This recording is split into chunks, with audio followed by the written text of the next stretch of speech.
Hey everyone, Dr. Arthur Robotic here. Last time we took a look at the jank world of Guilty Gear, the missing link. And, well, definitely, shows its age, I still think it's a pretty fun little look at the start of Guilty Gear. Normally, we would go look at Guilty Gear X, but as I mentioned before, my PS2 disc tray shat itself. Luckily, I did get it fixed in the production of this review, but in the meantime, I decided to do a backup series of reviews, this time of the original start of the undisputed 3D fighting game series, Tekken. Without further ado, let's hop right into Tekken 1. Normally this would be the bit where I show a physical copy of the game, but I do not own a physical copy of Tekken 1, so we're just gonna have to use the digital copy on the PS3. Shit happens. Tekken is a 3D fighting game by Namco and one of the PS1's earliest killer apps. Originally, this didn't start out life as a fighting game, but rather as Namco screwing around 3D character models and animations to prepare for what they felt was the future of video gaming. Polygons, which were taking the world by storm with games like Virtua Racing, Virtua Fighter, Star Fox, and Namco's very own Ridge Racer! In 1994, a few Virtua Fighter devs jumped ship to Namco, and Namco began discussions with Ken Kutaragi, the head of Sony Computer Entertainment, to discuss the hardware of the PS1, with Namco creating new arcade hardware, the Namco System 11, based on the PlayStation specs to make porting some of their arcade catalog much easier. Prior to this, the game, still known by the working title of Rave War, was meant to be on the System 22, but after they met with Ken Kutaragi, they decided to switch to the System 11 to not only make porting Tekken to the PlayStation much easier, but to also compete with Virtua Fighter, which was being posed as the Sega Saturn's initial killer app. Due to the weaker power of the System 11 board compared to Sega's Model 2, this also allowed Tekken to be marketed as a cheaper alternative to Sega's upcoming Virtua Fighter 2 for smaller arcades wanting a piece of 3D fighting action. Virtua Fighter designer Seiichi Ishii would be the director of this game, and he set out to further differentiate Tekken from Virtua Fighter, such as having more detailed textures, double the frame rate, a more intuitive control scheme, and more stylish character designs. Tekken would then release in 1994 in arcades, and November 8th, 1995 for the PlayStation, being a commercial success, with total worldwide sales being 1.7 million units sold, and a critical success, with gamers and critics hailing it as an arcade-perfect masterpiece, dethroning Battle Arena Toshinden as the PS1's trademark fighter for the year of 1995. But considering the passage of time, does this game hold up well at all? Before we can discuss this game holding up well, we gotta talk about the story, and let me get this out of the way, Tekken's story is very fucking stupid. The story begins 20 years prior with a boy named Kazuya Mishima. Kazuya was the frail son of a man named Heihachi Mishima, the head of the Mishima Zaibatsu, one of the most powerful and influential financial conglomerates on the planet. Heihachi was far from a good father to Kazuya, though, and he would frequently drill in his imperialistic teachings into Kazuya as he felt the child was too weak on his own. This all came to a head when Kazuya was all but 5 years old. Heihachi chucked him off a cliff, wanting to see if his son was truly worthy of inheriting the Zaibatsu one day. The only way for him to be sure would be if the child climbed down the ravine, demonstrating he had the strength to take hold of the Zaibatsu. By what seemed to be some sort of freak miracle, Kazuya ended up surviving the fall, but with a massive scar on his chest. Kazuya was never the same since, as this near-death experience awoke the devil gene within him, which would grant him insane strength, but with a massive price. Gone was the peaceful child, and what was left was nothing more than a man filled with extreme hatred for his father. Even further, despite Kazuya growing up, Heihachi adopted a Chinese orphan named Li Xiaolan to be his rival. Because, of course Heihachi would, he's a fucking prick. Fast forward a few decades, and Kazuya would travel the world to compete in various martial arts tournaments, winning a grand majority of them, with the only blemish being a draw against an American judoka named Paul Phoenix. Eventually, Heihachi Mishima decides to entertain himself and test his son's strength, and announces the King of Iron Fist tournament, with the cash prize being $1 billion. Several misfits enter the tournament as well as Kazuya, who enters the tournament without hesitation, as the chances for revenge is too good for him to pass up, and after his father's death, he'll use his resources for world domination. Of course! Kazuya ends up kicking tons of ass in the tournament, even besting Li Xiaolan with no effort during the tournament. Kazuya and Paul eventually face off in the semifinals, and despite Paul's efforts, Kazuya defeats him heavily. Now, all that's left for Kazuya to do is face off his own father, Heihachi. The fight rages for hours, but eventually, Kazuya is victorious. Kazuya then takes his father's unconscious body and drops it down the same cliff from 20 years ago. Kazuya then gives a brief smile at 90s FMV glory. With his revenge now satisfied, and he can now commence his true plans. World domination! World domination? Oh, hey, that might be a typo. Mental note. The girl knows too much. We also get a few other mundane endings, such as Paul training for the next time he will face Kazuya, and King checking on some orphans, which is this weird-ass blend of live action and CGI, where he is greeted by FMV children. And yeah, unlike Guilty Gear, this plot's kinda stupid, but it's acceptable for a 1990s fighting game, and it helps that it's a little subdued here and not afraid to get a little silly, but the plot will only get dumber from here. Anytime, any place, bring it on, you aliens!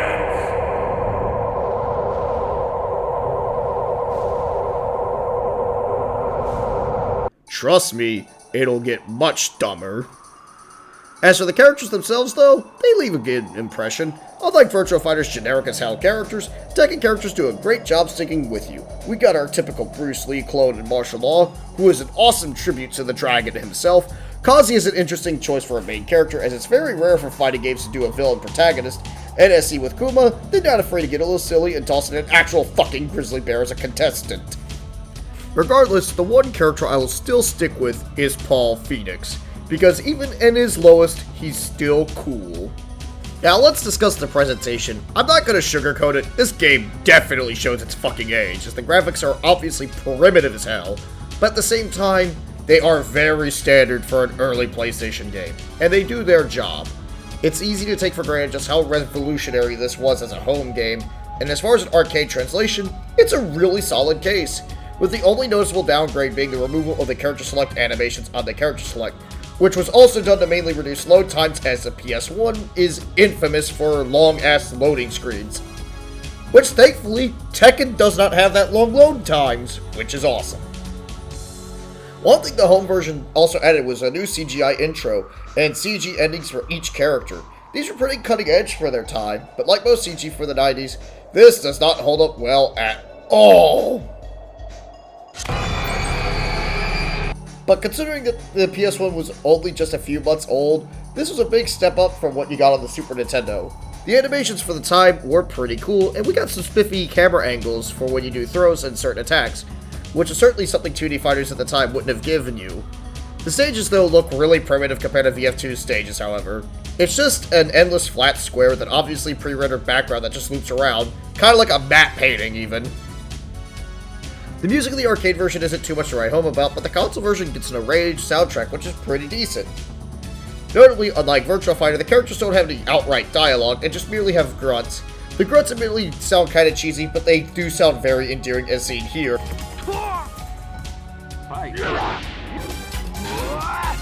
Now onto the gameplay, the most important part of any fighting game. Obviously, this is a 3D fighter with a heavy emphasis on hand-to-hand combat. Tekken uses a 4-button control scheme, with each button corresponding to a limb. This allows for a really intuitive control scheme that allows the game to simulate martial arts, and provides an easy-to-learn, hard-to-master combat system. This control system ends up allowing each character to have a bunch more moves than their 2D counterparts would ever have, and it allows any player to truly express themselves well with their main when mastered. With each character's unique martial art, this allows each character to fulfill an intended playstyle that players will likely gravitate to, such as Paul being a decent punish character that favors aggression, Jack being a good, big, strong dude that is really good on the pain, but is slow as shit, or you can use Yoshimitsu to be very unpredictable and punish your opponent heavily. And typical of many 3D fighters, each character will have a launcher somewhere to get some good juggles in. Throws are performed by either inputting both left limbs or right limbs, or a special command grab input depending on your character. But throws can't be teched in this game, which makes them kinda OP, but throw teching was still kind of a new idea when this game came out, so it's not that big of a problem initially. One major downside is due to this game being a very early 3D fighter, however, this game feels very stiff to play nowadays, with movement feeling extremely slow, and I swear the input detection is way stricter than it needs to be. Granted, this game does feel miles better than, say, that piece of shit known as Battle Arena Toshinden, but Toshinden just sucked even at the time. This game also lacks a sidestep, which granted wasn't in a lot of 3D fighters at the time, but it makes the game feel weird to go back to. As you know, it's a 3D fighter, and let me just say, the balance is all over the place as well, and the damage is ridiculous. It's on par with Samurai Showdown's damage, and that's a game that's built around big damage with no combos, because Sam Show's all about mind games. Imagine combos combined with Samurai Showdown damage. Hell, just look at Paul's punish game here. Look at that! That's for one counter. And that's not even in a king, who is absolutely fucking broken in this game due to his elbow sting alone. Take a look at this shit. See that? That's plus 94 on block, which means you're on block stun for about a second and a half, which means King can then go for any grab he wants or set up a mix-up. And if it hits, it combos pretty well for anything as well, and is a decent launcher, so you're fucked. I know this is an early 3D fighter, but holy shit, this game is laughably broken with its balance. As far as the arcade difficulty, it's pretty middle of the road, where it starts out pretty easy on the first few fights, but by the middle of it, the AI starts to get very smart and starts actively being a button-reading bastard. Especially when you get to stage 8, where you fight your intended character's sub-boss. And then there's Heihachi, who's absolutely brutal if you're not careful, as he will tear you to shreds if you're careless. He's not only got Kazuya's defensive playstyle, but he also has Paul's punish game, which makes him even more dangerous as this gives him more aggressive options that Kazuya could only dream of. When you beat the game with anyone, you get your character's ending, and you also get to unlock their sub-boss to play as well, which is pretty cool. However, these sub-bosses do not have any endings, so that kinda sucks. If you do beat the game with no continues though, you also get to unlock Heihachi for regular play, which is pretty awesome. However, all the sub-bosses are just practically clones of the existing cast. Hell, 3 of them are Jack clones alone, which is kinda lame. I mean, I understand that them being Moveset clones made sense, because in the arcade version, these guys weren't playable, and hey, a good way to add extra characters, especially when development is nearing its end, is to make a quick few clones, because hey, the animations are already in the game. It makes it easy to add a few new characters as a result, but at the same time, it makes them feel like they're artificially padding out their roster. But why not just give them endings in the console version at least? Like, make it a little bit more worth it. I also didn't unlock this, but I also don't know where else to mention this. There's a Galaga minigame that shows up when you beat up the game. If you beat all 8 stages of it with no failures, you unlock Devil Kazuya as a costume. Yeah, I suck at the Galaga minigame, so I don't have Devil Kazuya. Typical for many early fighting game console ports, the content you get out of it is the bare minimum. You just get the arcade mode, and once that gives you your fill, you got the versus mode. Which with most good fighting games, you spend most of your time here in the versus mode. During it, you can set a handicap for each fight to potentially make them more interesting. Other than that, it's as basic gets, but for 1995, this got the job done. And the big deal is basically being able to play Tekken at the home, and in near arcade perfection no less. At the end of the day, though, despite its rough age, it's still possible to squeeze some fun out of it, and it paved the way for some bigger and better sequels. Hell, Tekken 8's on the way soon, and I can't wait for that. So you kinda have to treat this game with some kid gloves. And it is a fun novelty to take a look at for historical purposes, and nostalgia for some people. With that, Tekken earns a 6 out of 10.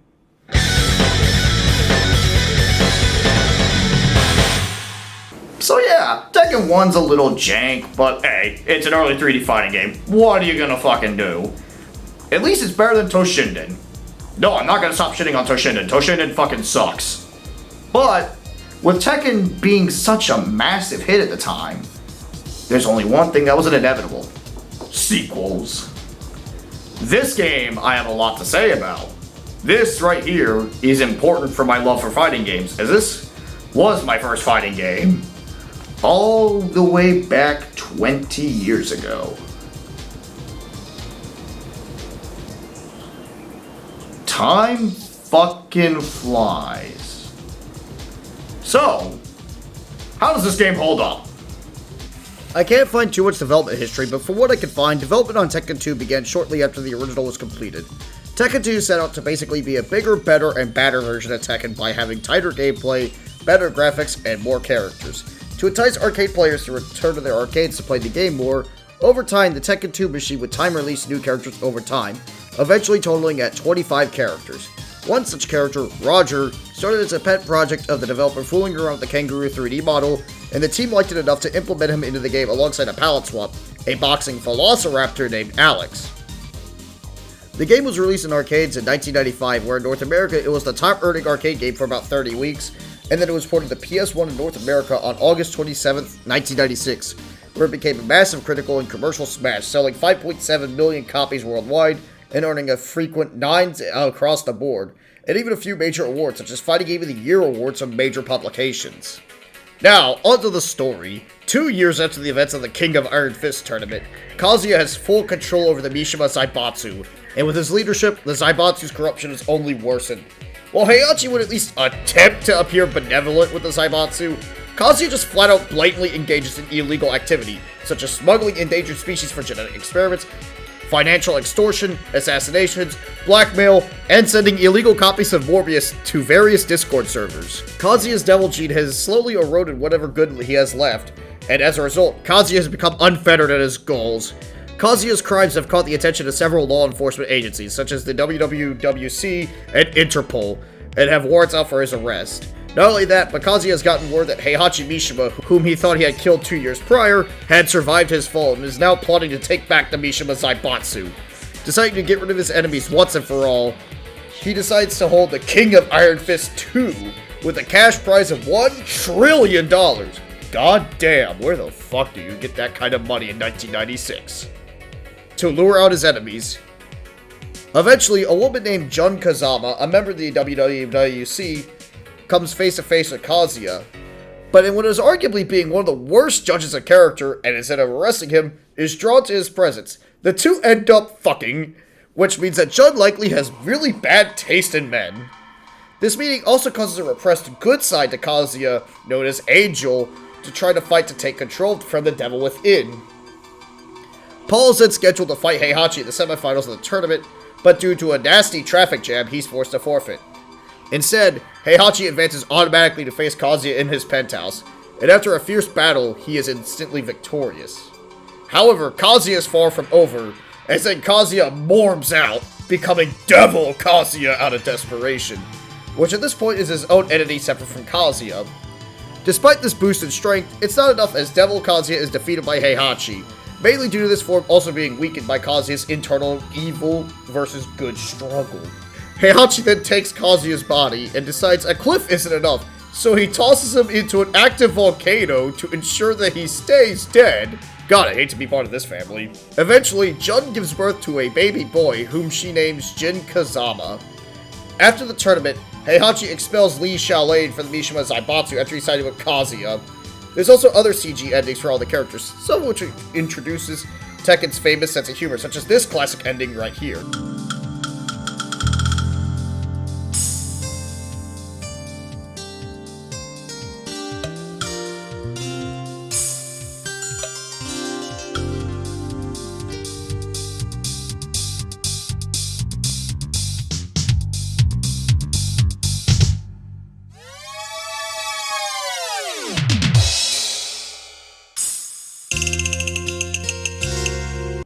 Though we don't get anything highly stupid like...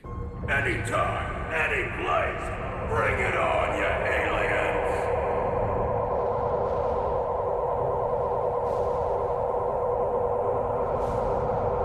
As for our newcomers, despite the small amount of new characters, they're all pretty cool and bring new fighting styles to the table, as seen with the awesome homage to Jackie Chan with Lei Wu Long. Whereas the series progresses, he uses more and more 5-form kung fu, including Drunken Fist, which is awesome. The Taekwondo shown by Baek Do-san and Muay Thai of Bruce was also the most authentic we've seen in fighting games yet. And as seen with this game, they still continue adding in a few silly characters like Roger and Alex, which need I remind you, they're both a boxing kangaroo and a boxing velociraptor respectively. This is fucking bonkers and I love it. Now onto the presentation. While the 3D models are still kind of primitive, they're definitely a massive improvement over the first game. Just look at how Kuma looks compared to here. Here, he actually looks like a fucking bear here, instead of whatever the fuck he looks like in the first game. Not to mention that this game also boasts impressive lighting effects for the time, which can be seen in stages like King's Church, the Mishima Dojo, or Kazuya's penthouse. The CGI also looks far better than the first game, but it's still in that early 90s CG look. Though to be fair, this was still pretty cool for the time, and was still pretty impressive to get on the home consoles. The animations also move a lot smoother, and you actually have the characters' heads move during the fight. That doesn't sound like a lot, but for 96, this is kind of a big deal. The UI also looks a little bit more professional, though it still looks kind of basic. And once again, the quality of the port itself is once again near arcade perfect, with only minute differences at best graphically, which is pretty rad for the time. Now it's time to discuss this game's soundtrack. Tekken 2 soundtrack is arguably one of the best soundtracks in the entire series, let alone for fighting games as a whole. It is that fucking good. It feels so timeless, it always fits every stage. We also get a unique theme when you fight your character's rival at stage 8, Quiet Interior Report, which is a really good song. This does have the side effect of not composing unique themes for the rivals, barring Bank Dosan, who gets his own theme as a result. They just use the songs from Tekken 1, barring the Venice song, which isn't in this game at all. Still, they don't detract too much, and are still pretty good tunes, and it leads to this game having a great fighting game soundtrack, as I mentioned before. We still don't have dialogue from the fighters though, and it's still the grunts, but if it ain't broke, don't fix it, I suppose. Now on to the gameplay, which, like the graphics, is a massive improvement in every way. Like what every good fighting game sequel should do, this basically makes the original look more like a proof of concept, and this game feels like what Tekken 1 could have been with a proper budget and time. For starters, the amount of content this port has. The console port added a bunch of additional modes, such as the very addictive team battle mode, where you can take a team up to 8 fighters and duke it out with the winner being the last man standing, a time attack mode which encourages you to get the fastest time, which kinda feels redundant since the arcade mode itself does time you, but hey, A for effort I suppose, a survival mode to see how long you can last in an endless gauntlet, and what is arguably the first proper training mode in a fighting game, complete with damage counters, 10-hit combo displays, AI settings, what have you. Without Tekken 2, most modern fighting game features wouldn't exist, so this is very easy to take for granted nowadays. We also got sidestepping, though it's only locked to Kazuya and Heihachi, but hey, baby steps. Not to mention also that the gameplay feels a lot smoother and faster, but the combat is also even more lenient, which makes this game feel a lot more accessible for lower skilled gamers. Not to also mention that the input detection feels massively improved thanks to this leniency, which allows more accurate combat as well. A few characters gain new attacks as well to flesh them out, such as Paul getting the Burning Phoenix, which is a one-hit KO, if you time it right on a counter, but it still deals a lot of damage and might as well be a one-hit kill, and most of the returning sub-bosses, despite mostly still being clones, they get some unique moves of their own to help differentiate them from the original, such as Lee getting exclusive kicks that Law won't possess, and the Jack clones all getting some major differences. Kuma can get more animalistic moves, Ganryu gets some exclusive sumo attacks, and Prototype Jack can fly. There's still derivative, yes, but hey, there's an attempt at differentiating them. In fact, I actually kind of prefer how some of the clones play. For example, Lee compared to Law feels way more fun for me to play, as he can be a bit more aggressive. Hell, the two new sub-bosses, Bayek and Bruce, aren't clones of anyone at all, and bring their own unique moveset to the game, which is awesome to see. Another big innovation of this game is an in-game command list. Most fighting games at the time either gave you no info period on how your character played, or it was buried in the instruction manual. Tekken 2 features a command list on the pause menu where you can look at your character's moves. Yeah, there are some moves that aren't listed, but at the time, this was an excellent idea, and it's still a major innovation, because it still gives you plenty idea how your character's supposed to work, and you can learn from there. However, we still got some downsides as well. Since the sidestep isn't still widely spread, the gameplay still isn't full-on 3D, and we still have the moon jump of many early 3D fighters. Not to also mention the damage of this game is still absolutely ridiculous here. Hell, with a well-timed Burning Phoenix, it's a one-hit kill as I mentioned earlier, and 10 hits in this game are also near TOD if the hit connects. Though 10 hits can also be dealt with as they aren't true combos. Not to mention a well-timed juggle will deal a great chunk of damage as well, but to be fair, crafting juggle combos is a skill that is difficult to learn, but awesome to master. As for the arcade mode, the difficulty feels a little tougher than Tekken 1, where by stage 5 the AI starts playing significantly dirtier, willing to bust out 10 hits on occasion, and they will start blatantly rating your inputs. And some bosses especially don't fuck around on stage 8, where they certainly have taken a level in badass. And that's not getting into Kazuya Mishima himself.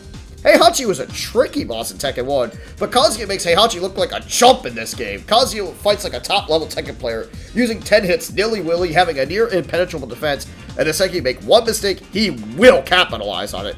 However, he's also not an SNK boss, so with some patience, you can turn the tables on him and kick his ass with a well-planned strategy, which makes him a fun boss fight in my opinion. Hell, if you know your character well, you can make a total mincemeat out of him. As for Devil Kazuya, he's actually easier than Kazuya, I'd argue myself. Though that's due to his AI trying to go for the laser whenever he can, more often than not. Which is a very telegraphed attack and leaves him wide open when it's dodged. This is not to say that Devil Kazuya is an anticlimax, but he just feels a little easier to beat than Kazuya himself. Hell, Devil's a pretty epic final boss in my opinion. It also helps that the excellent music makes him so cool to fight. When you finish the arcade mode, you not only get your character's ending, but you also unlock their rival for regular play. And when you beat the game with all 10 default characters plus one of the secret characters, you unlock Kazuya for play. And when you finish his arcade route, you get Devil and Angel for regular play. Now, you're probably asking how one unlocks Roger and Alex. Well, that's an interesting case. During arcade mode, if you finish stage 3 with less than 5% health to earn a great victory, you fight Roger or Alex at stage 4.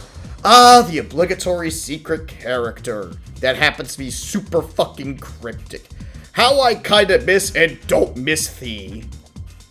Once you get everything locked in, once the single player starts to bore you, you always got versus mode to hop into to play with your buddies and start bashing some skulls in. Like Tekken 1, you can apply handicaps to make matches potentially more interesting.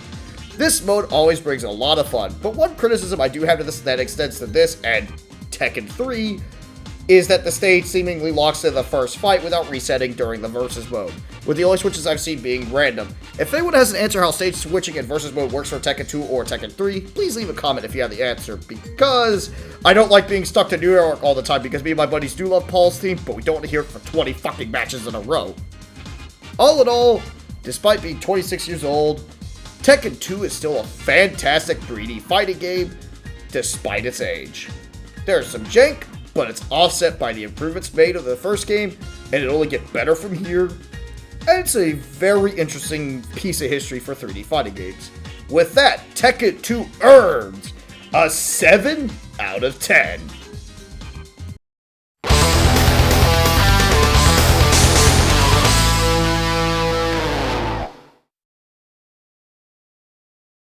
So yeah, this game still kicks a lot of ass, and it's just as fun as it was for me 20 years ago, back when I was a wee lad.